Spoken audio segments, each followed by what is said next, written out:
welcome to another APLEA update. My name is Mark Massari, the Juggernaut. I'm here to talk to you because we got a lot of exciting things happening as far as training, but it's in response to a lot of things that are very negative. All right, we're living in a time. I remember when I started training martial arts in 1993.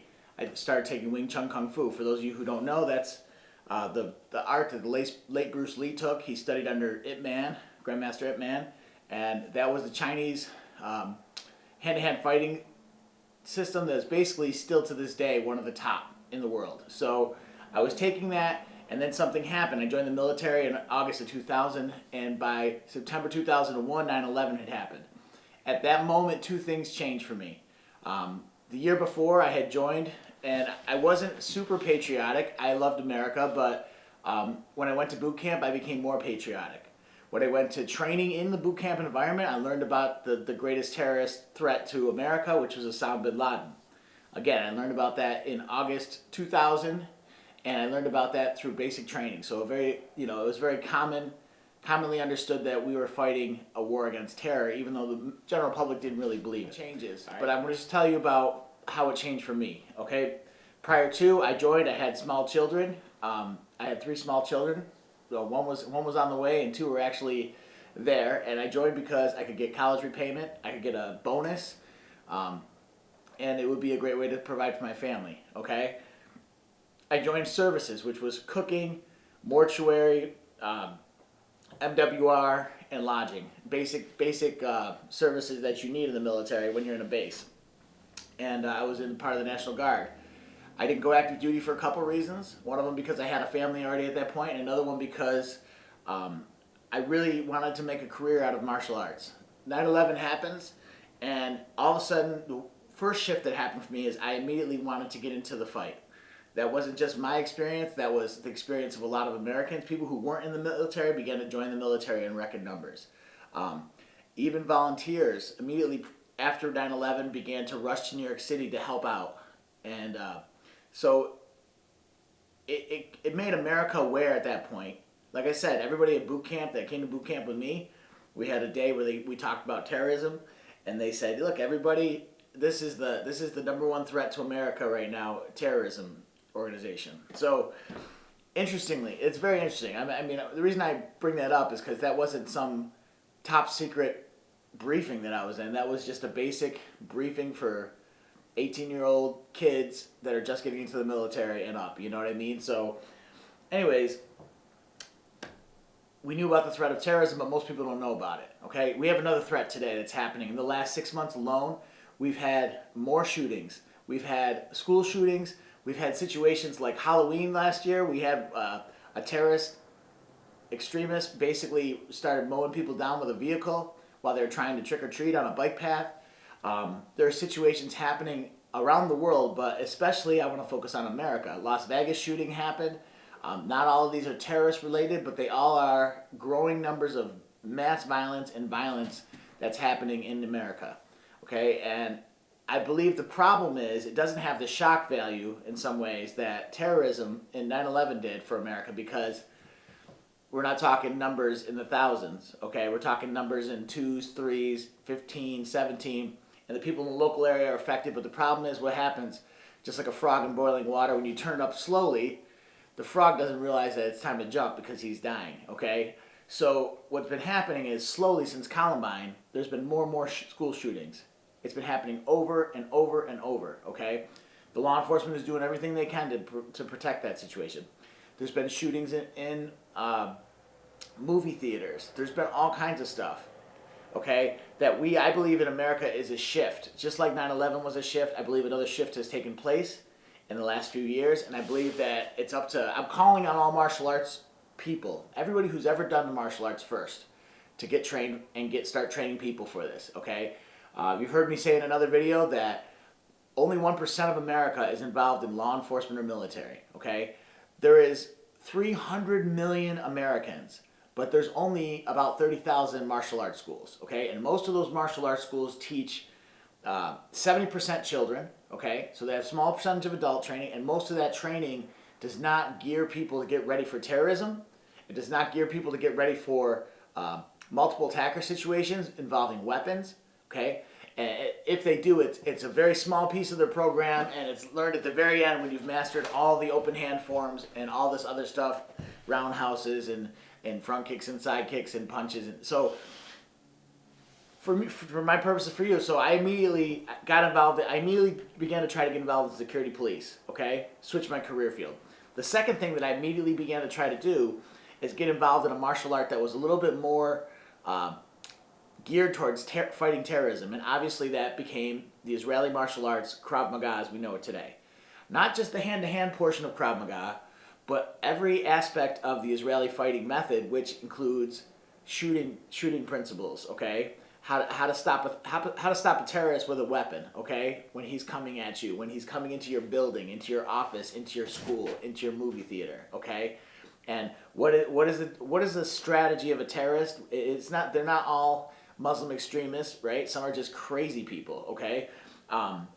But what is the strategy? Is to kill as many innocent people as possible, as fast as they possibly can. Okay, so we need to stop that. In order to be able to provide a response, we have to stop the threat, and we have to do that as fast as possible, because we just had a situation. There was 2 school shootings that happened last month, and I won't get into them because that's not the purpose of our discussion. But in the first one that happened just a week or so ago, 17 people were killed. The security guard there was not armed. Okay, and he was not really trained to deal with terrorism. Okay, and the police officer who was involved, who was close by, because he was not trained properly, he did not believe it was his job to run into the building by himself and stop the terrorists. It's not just because he was a bad cop. A lot of it comes back to the training that he received in the department. Okay, the training he received, which is wait till the team is formed. We wait till everybody's on scene. You're not the guy who's going to be a superhero. We don't want a Rambo. We want you to wait for SWAT to arrive. Okay? All these different situations. So there's a lot. I'm not putting blame on the police officer that didn't enter the building. I'm putting blame on the fact that the training is wrong. Okay?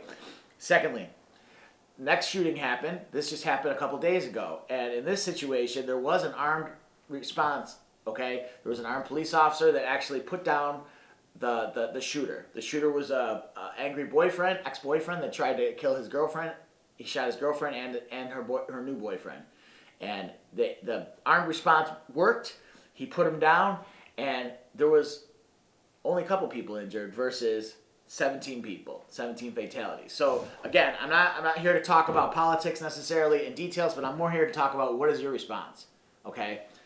The scripture says the men of Issachar understood the times they lived in, and they knew what they needed to do. Okay, so whether you believe in the Bible or not, okay, who are the men of Issachar? They were the guys that fought alongside King David back in the Old Testament, right? King David is the most famous king that ever lived in Israel. So even if you're not religious, if you are from Israel or you were in the IDF, you study the Old Testament as the history of Israel. Okay, you study the Torah. All right, you study these stories of David as the greatest warrior, not just as, oh, this is a shepherd boy, who whatever. Okay, who became a king. You study the stories, the legends. Okay, of these great heroes. And so, anyways, the men of Issachar were part of the mighty men that rallied around David.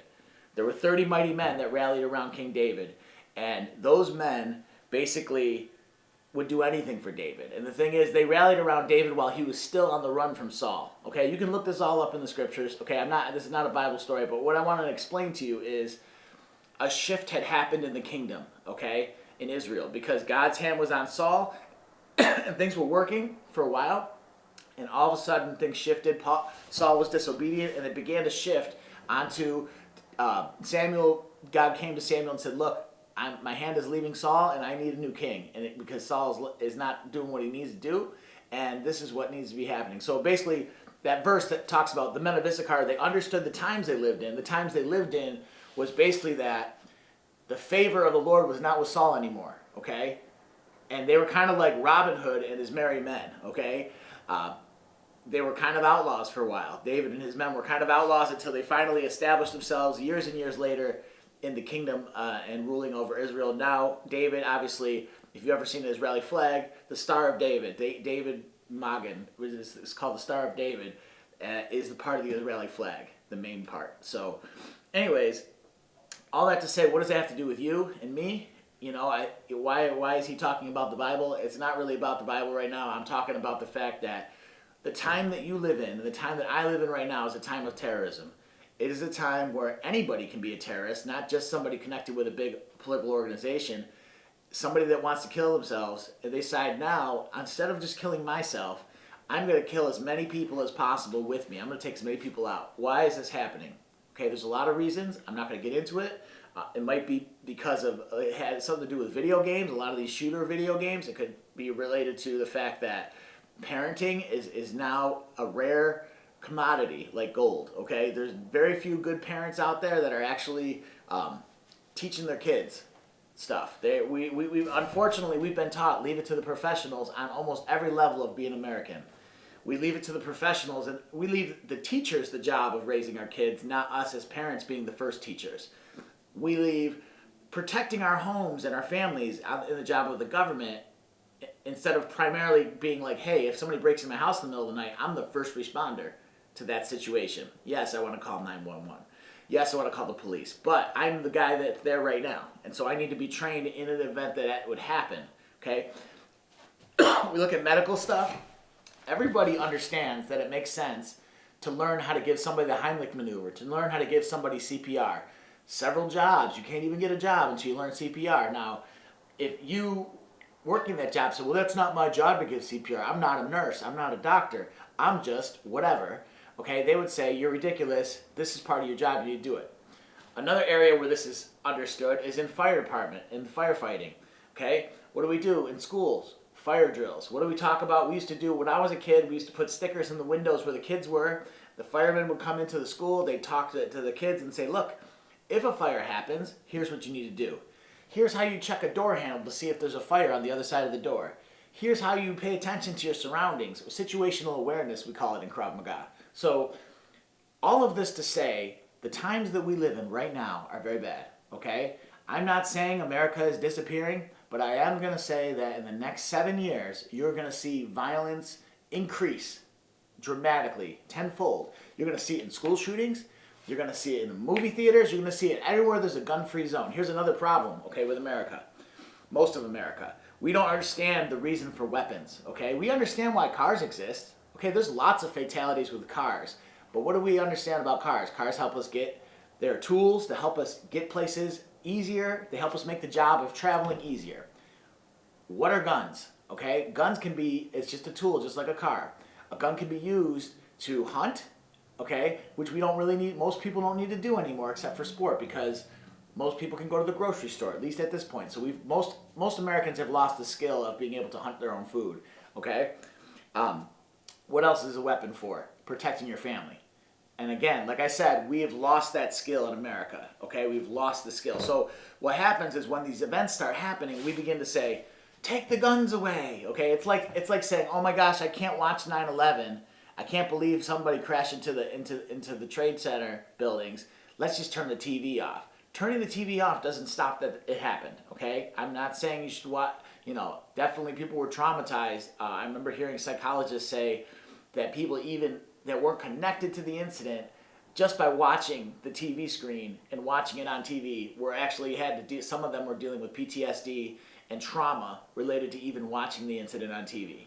So, which is kind of crazy, but it's true, right? So the thing is this is a hard subject to talk about, okay? Maybe your opinion on guns is that only police officers should have guns. But guess what? That was also the opinion in Germany, okay? That's also the opinion in communist countries. Only law enforcement should have weapons. Only the military should have weapons. What's the problem with that? As an American, that you need to understand is that if ever the government begins to do things that are not in the benefit of the American people, and the American people have no weapon systems and they have no training, then we are just sheep. We are just helpless little lambs, and we just have to take it. Okay. The only reason America is still a first world country is because we have weapons and a military, okay? If we did not, if we took all of our weapons and made them into, the Bible talks about there will be a time when we take our weapons and beat them into just farming tools, because you're not going to need weapons anymore. But I'm telling you that time is not yet, okay? So that's why we have nobody would argue with me that American military is very valuable to the safety of America. But for some reason, when it gets into the smaller component of the family, we have people arguing that it's not a father's responsibility to defend his own life or defend his children or to defend his wife. We don't believe, I mean, it's obvious that if a mother was in a grocery store or Walmart or one of these stores where somebody tried to take her child, she wouldn't let the guy run away with her child while she called 911, would she? What would she do? Any good mother would try to fight that man off. Okay, I'll give you another for example. When I was 8 years old, I moved into a new house in a neighborhood with my family, and I heard dogs barking. They were moving out of the house the same day we were moving in, and there was a dog in the garage, and it had babies. So I hear all these little puppies barking, and just like any other 8-year-old kid, I get closer and closer to the sound of the puppies, and this German Shepherd jumped out at me and began to bite me on the legs. My grandmother, okay, who has no martial arts training, she's not a police officer, she's not the military, she's not animal control, but because she loved me, jumped out there and began to beat this dog off me with her purse, okay? And that caused me to be protected because the dog was just confused and it was a protective mother. But the bottom line is I went from having I had 3 or 4 bites at the end of it. But the truth of the matter is it could have been worse, okay? Could have been worse because that dog was stressed out about the move and stressed out about their puppies and stressed out about all these strangers in their house. So there's a whole lot going on for the dog. So, but the thing is, my grandmother was a first responder. So this is what I'm saying. I was in a martial arts organization. The first Krav Maga organization I joined after this, they had a slogan that said, from housewives to homeland security, okay? Now, even though that slogan sounds kind of sexist, okay, because women can be more than housewives, obviously, the idea is that from somebody who really has no ability to respond in our sense, right? Like I'm giving an example of my grandmother. You wouldn't think of her as somebody who needs to learn how to fight terrorists, okay? But there's not much difference between a terrorist and a bully, okay? A bully is a terrorist on a small level, okay? Bullies grow up to become terrorists, okay? And bad guys and criminals, okay? So obviously there's a difference between a regular criminal and a terrorist in a lot of ways. Typically a criminal just wants to get what he's stealing and doesn't want to kill everybody in the process, okay? But either way, so that's just a quick side note on that. But basically what I'm trying to say is, if your martial arts system, if you're a teacher of martial art of any style, I don't care what style it is, if you're not teaching your students some sort of response to armed attack, armed assault, if you're not teaching them a response to that, then you're a mistake. You're making a huge mistake. People are carrying guns nowadays. People are carrying knives nowadays. People are coming in packs of bad guys, not just one bad guy, to beat people up. If you're not dealing with that, if all of your martial arts training has to do with training for the next tournament or training for some outdated kata or pattern, again, if that's what you do as part of it, that's fine. But if that's all you do, that's a problem. So if you're in karate, kung fu, I was like I said, Wing Chun. I've had exposure to a lot of systems, Brazilian Jiu-Jitsu, okay? The thing is, all those systems, you only have so much time in the day to focus on them, okay? And maybe you love to study, for example, there's a system I almost joined, which is kind of like a martial arts system, Society for Creative Anachronisms. They had a thing where you can learn how to fight as a medieval knight. That's pretty cool, okay? I decided to join Wing Chun instead.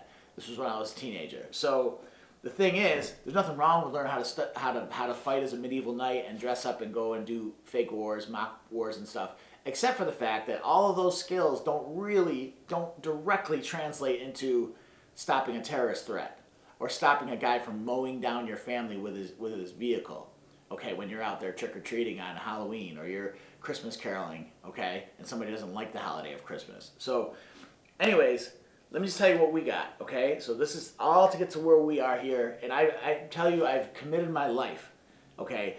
I'm not an expert in politics. I'm not an expert in a lot of things, but one thing I've committed the last 16, 17 years of my life for, okay, is, and even longer, but especially post 9/11, is learning how to stop bad guys on every level, okay? From tiny level to big level, until the professionals arrive, okay?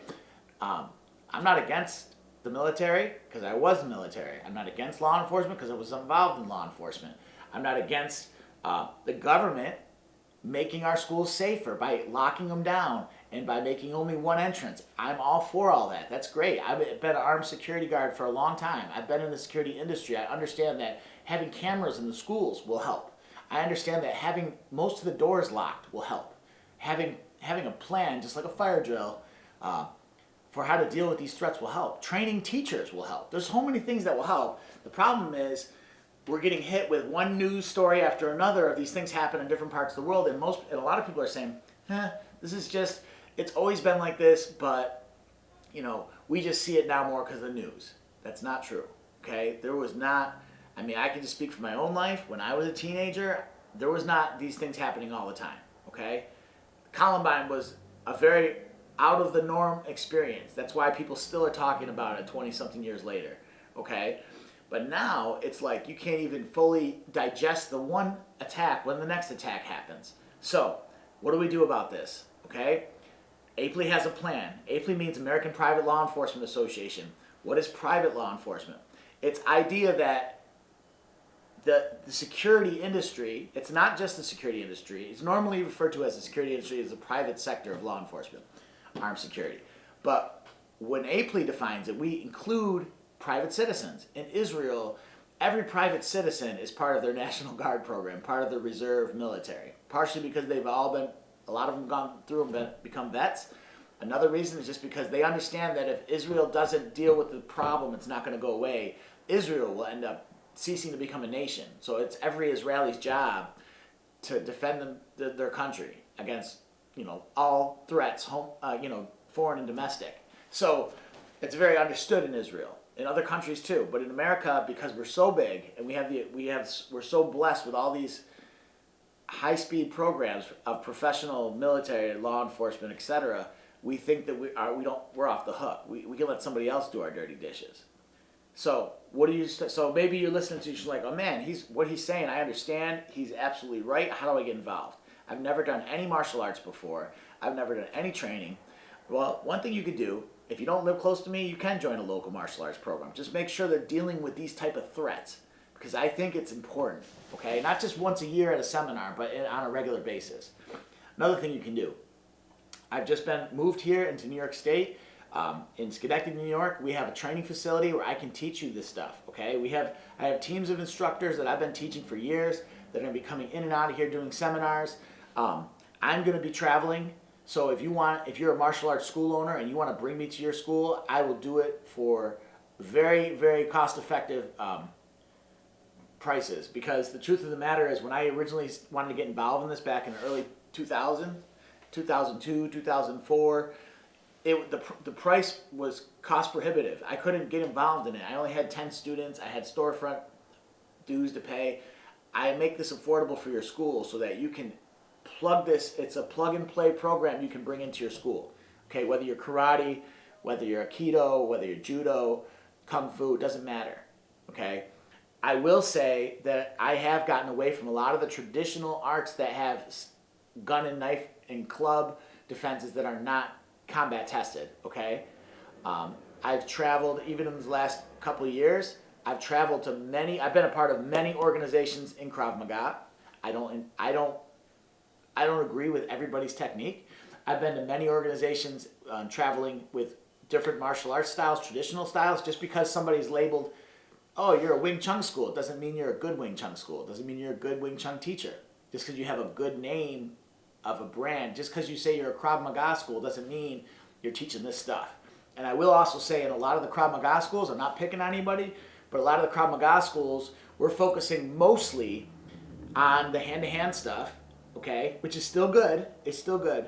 We're not focusing on the arm response, and we're not, as citizens, we're not focusing on defending weapons as much in some of these Krav Maga schools, because what are we doing? We're separating it. We're saying, look, this is the civilian program.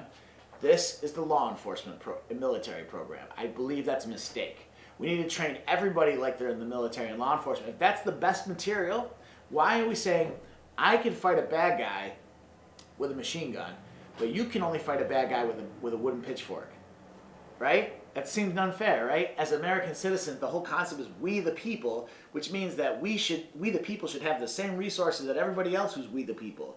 That all men are created equal, that they are endowed by their Creator with certain unalienable rights, life, liberty, and the pursuit of happiness. And I'm telling you that this violence that we're experiencing today is stopping those. It's threatening America.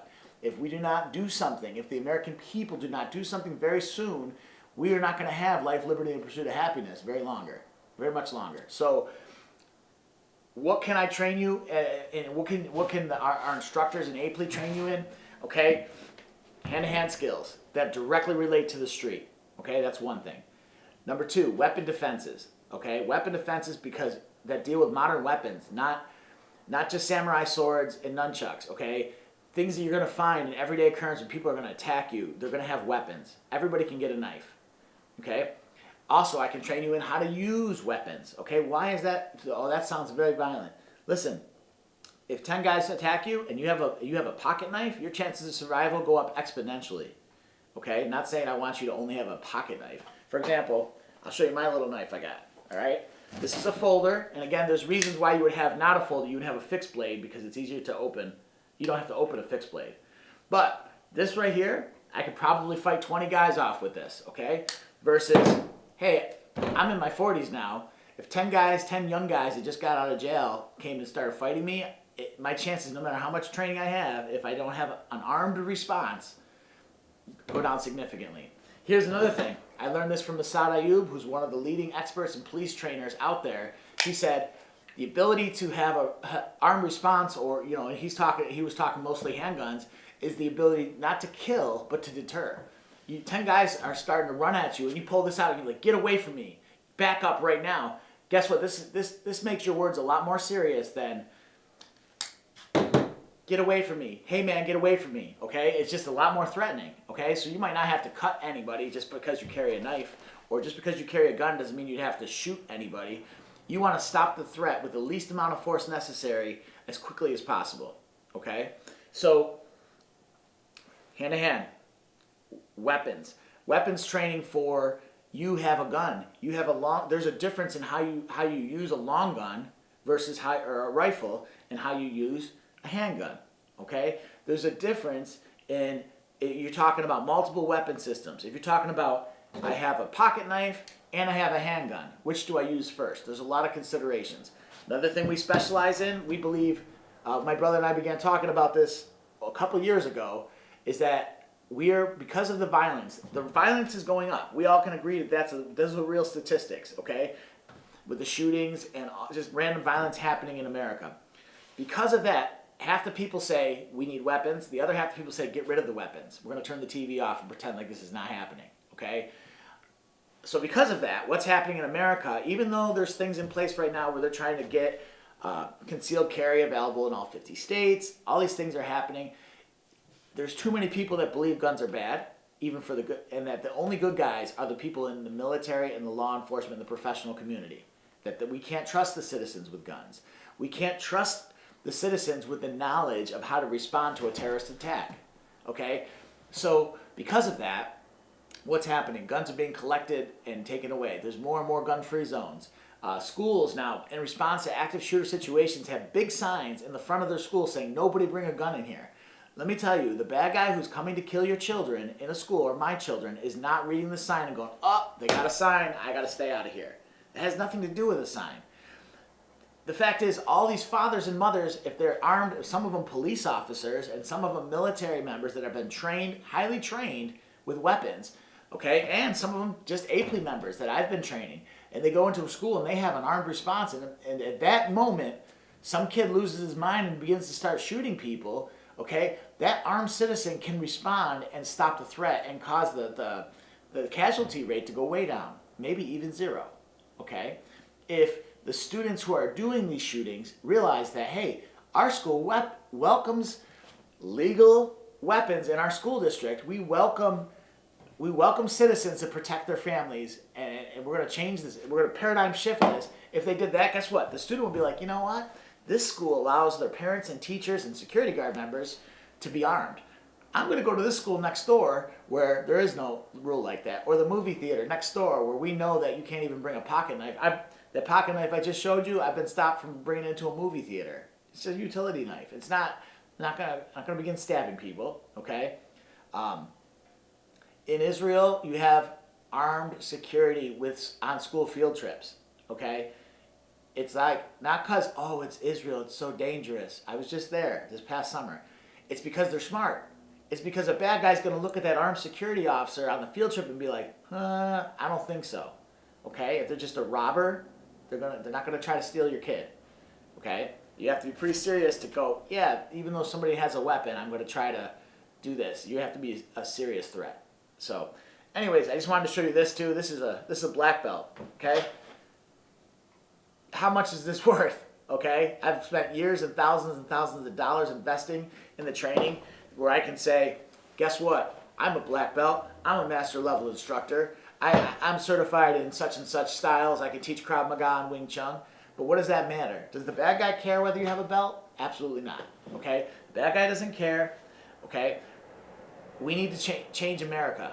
We need to change America. We need to begin to recognize the Second Amendment was set up that all Americans should carry guns.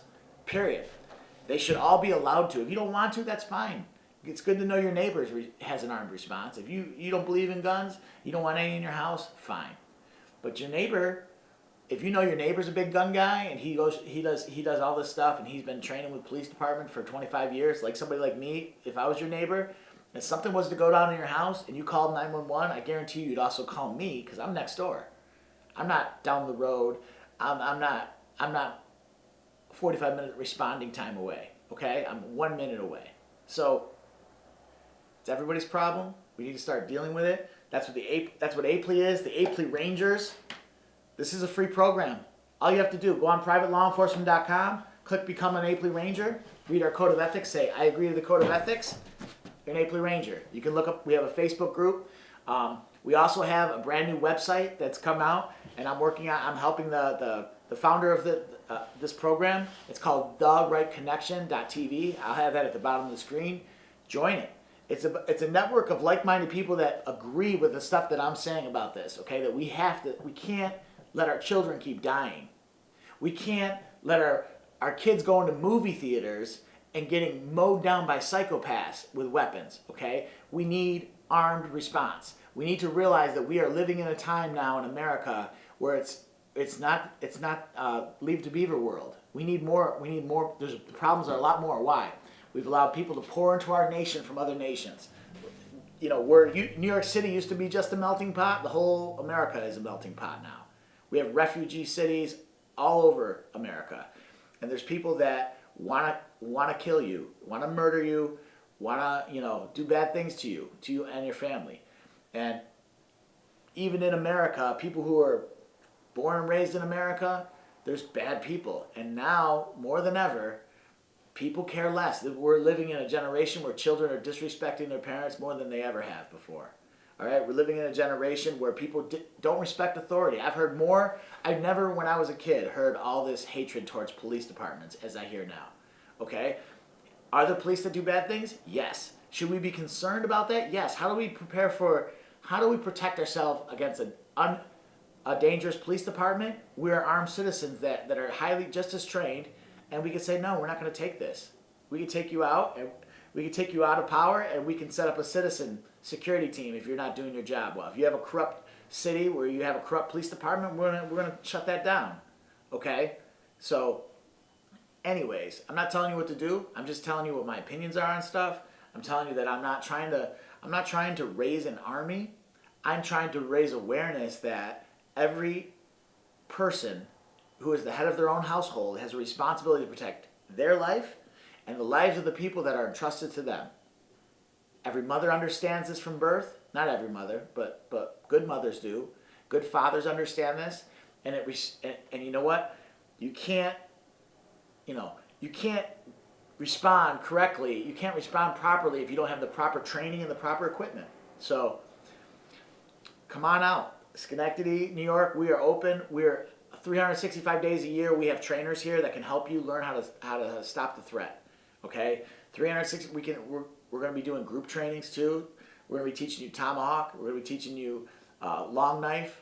We're teaching you dagger. Why? Why are these weapons important? Isn't this like old school weapons, a tomahawk and a long knife, like a Bowie knife style?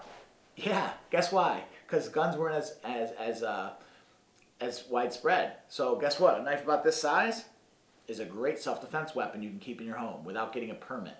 A tomahawk is a great self-defense weapon you can keep in your home without getting a permit, and you can protect your family with it. And even possibly somebody who has a gun, you might stand a chance with your tomahawk of actually disarming them. Much better than with Krav Maga disarming tactics with only your hands. If you have an armed response, that's what we call the DOS squad, Defenders of Freedom squad, all right, which is a branch of the APLEA Rangers. Anybody who's a part of the APLEA Rangers, which is absolutely free program, is also considered a member of the Defenders of Freedom. These are people that invest in training to get more prepared. So, hey, there's other organizations out there doing what we're doing.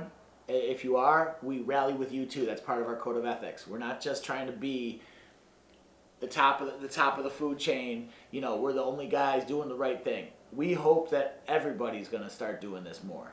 We just don't see it. I've been doing this now since 9/11. It's almost 17 years, and I have not seen the correct response to the problems of terrorism. You want to know what scared the crap out of me? I had only been doing martial arts 5 years.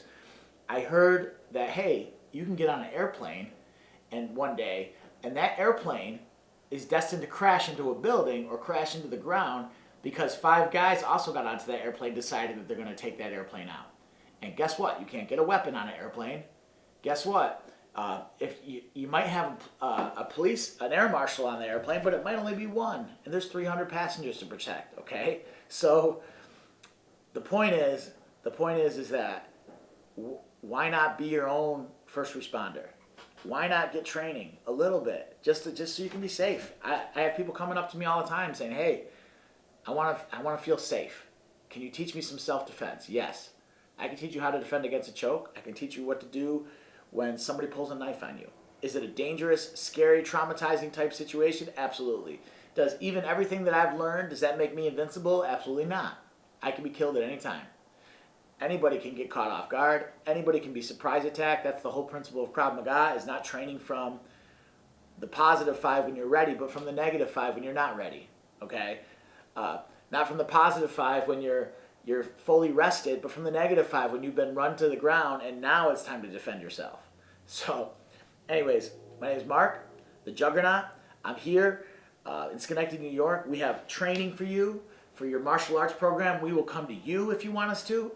And that's about it. Stay tuned for another APLEA update.